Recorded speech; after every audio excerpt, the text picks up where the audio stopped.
In this video we will continue working on our project file, and add some dynamic presets. First let's go to the Timeline tab.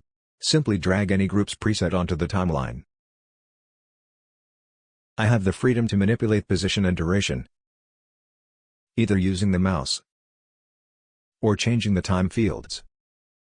I can show the transition and adjust transition times and transition effects.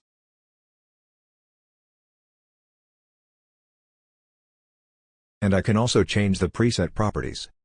The best way to learn what each preset type can do, and how transitions look, is to use them on a timeline and simulate the results in the Simulate tab.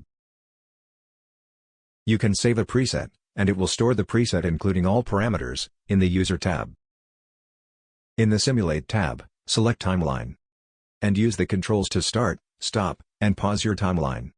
You can see the effect fading in, and showing the dynamic preset. Note that you can also control the Simulate playback in timeline mode.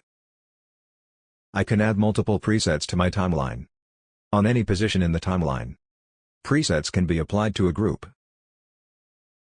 individual fixtures,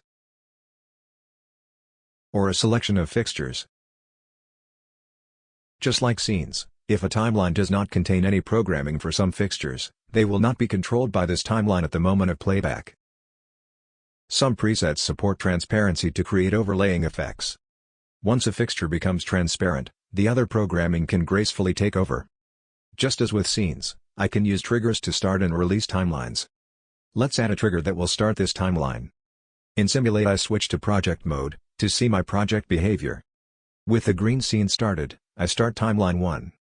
You can see the timeline fade in, and take over with an opaque blue wave. And automatically release at the end of the timeline, as its time runs out. Only the green scene is still active. To change this, switch back to the Timeline tab and select Hold at End. Let's add an additional preset to this timeline. With Hold at End enabled, the wave will play 8 seconds, and then red will continue until the timeline gets released. Alternatively, you could choose to make the timeline loop, continuously playing back the 9 seconds from the beginning, until the timeline is released via a trigger. We can create new timelines and name them. There are different types of timelines. For now we will use the default timeline. If you close a timeline tab, you can find it again in the Manage menu. You can also duplicate timelines here. The order of the tabs can be easily rearranged, to fit your needs. Group effects are created based on the order of fixtures within the group. You can drag the fixtures into a new order if required. If you would like to use effects with the position of fixtures relative to each other, you can use matrices. Learn about this in our next video.